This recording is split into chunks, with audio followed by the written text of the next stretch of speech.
just wanted to share 3 beautiful hadiths that show our Nabi Sallallahu Alaihi Wasallam love for us. During his return from the visit, the Messenger Sallallahu Alaihi Wasallam cried. The companion said, "What makes you cry, O Messenger of Allah?" He said, "I miss my brothers." They said, "Are we not your brothers, O Messenger of Allah?" He said, "No, you are my companions. My brothers are those who will come after me, and they believe in me without seeing me."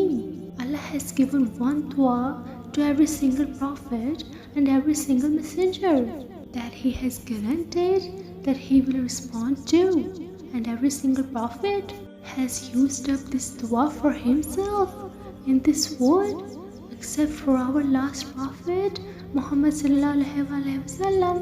He has saved it and have not used in his life. He have kept it for his ummah and will use it for us on the day of judgment. Our last prophet Muhammad Sallallahu Alaihi Wasallam said, "And my dua will be, O Allah, forgive my entire ummah." Hazrat Aisha Radhiyallahu anha narrates, "Once when I saw the Prophet Muhammad Sallallahu Alaihi Wasallam in a good mood, I said to him, 'O Messenger of Allah, supplicate to Allah for me.'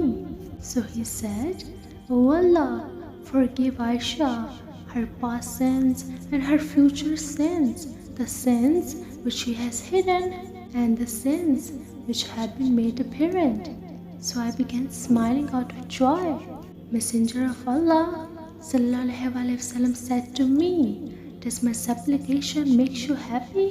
I replied, 'And how can your supplication not make me happy?' He then said, 'By Allah, it is the supplication that I make for my ummah in every prayer.' Allahu Akbar, he sacrificed his life on our behalf, despite never having met us.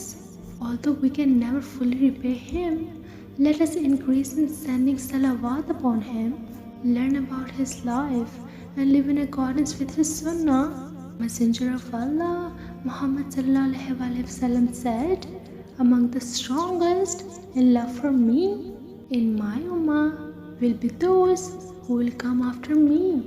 Every one of them will wish to catch a glimpse of me, even at the cost of his family and wealth." Love tends to pull us into frequently thinking of the beloved and to perpetually yearn to be reunited. Similarly, our love for the Prophet Muhammad Sallallahu Alaihi Wasallam leads us to constantly utter words of remembrance for him, sending peace and blessings. Reciting the salawat will increase our love for the Prophet Muhammad Sallallahu Alaihi Wasallam and at the same time increase the Prophet's Sallallahu Alaihi Wasallam love for the reciter. This can be seen in the hadith. The people who will be the nearest to me on the day of resurrection will be those who send their peace and blessings upon me more often. The Prophet Muhammad Sallallahu Alaihi Wasallam have yearned to meet us first ever since about more 1400 years ago. As his followers, let us strive to return the immense love our Prophet has for us.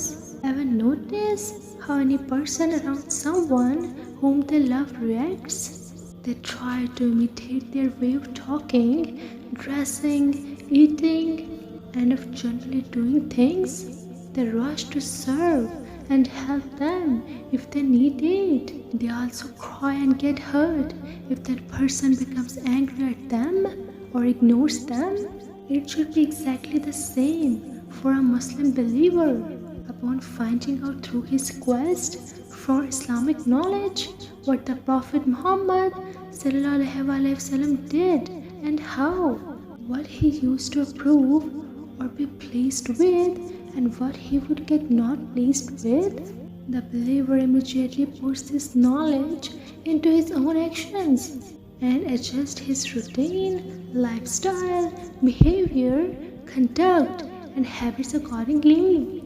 even if this change of persona causes him worldly loss or invites scorn from others.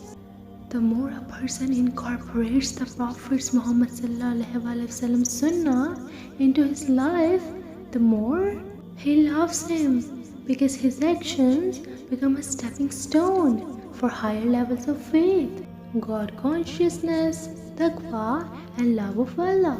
A clear indication of how much love a Muslim has for Prophet Muhammad